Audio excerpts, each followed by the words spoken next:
Okay students, next conceptual question 2.7 and 2.8 we have to discuss in this video.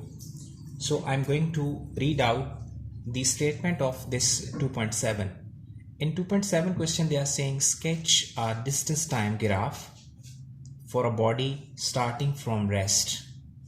Number 1. Number 2, how will you determine the speed of a body from this graph?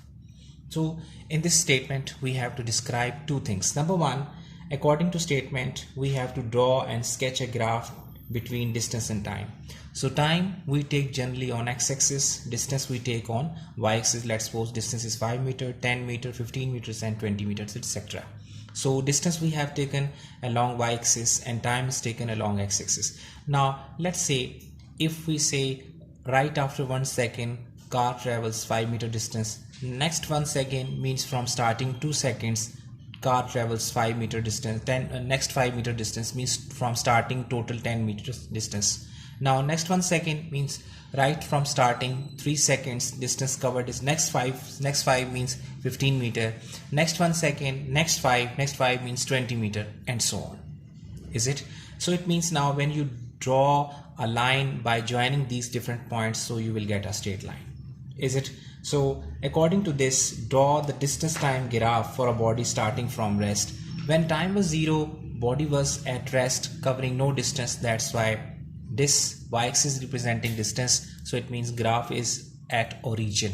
Origin means when time was 0, distance covered distance was 0. That's why you can start your graph from origin. Second thing is, now how will you determine the speed of a body from this graph? Yes.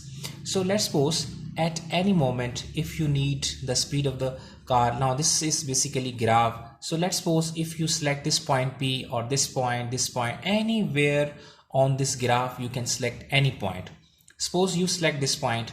So at this point you want to check the average speed of the body. So it means you will draw perpendicular on x-axis, another perpendicular on y-axis.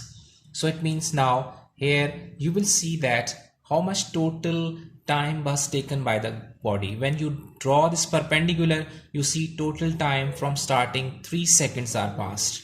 Second thing, now this showing that how much total distance is traveled, now touching 20 meter. It means you can say total distance is 20 meters, total time is 3 seconds. So when you divide this total time by total distance by total time, so when you simplify you will get required your speed, and you will get your speed at any point like this point P. I have written here. So this is basically in short way you can write perpendiculars. So you have to draw, first of all you have to select the point on this graph.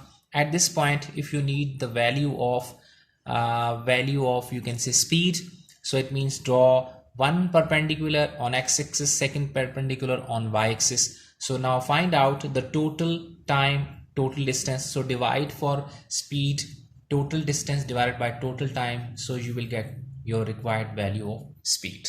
Is it? Next 2.8.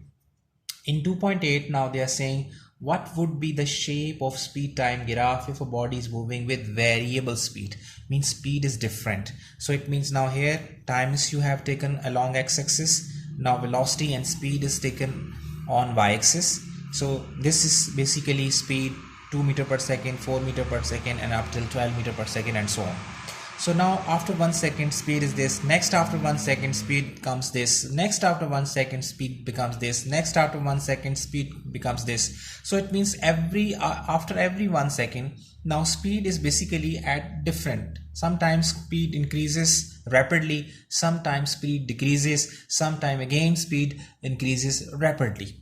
Okay, so it means now here you can see that speed is different right after 1 second. So in equal interval of time speed is different. That kind of speed or velocity is known as variable. So this graph is showing variable speed or variable velocity. Okay, so now wait for the next video.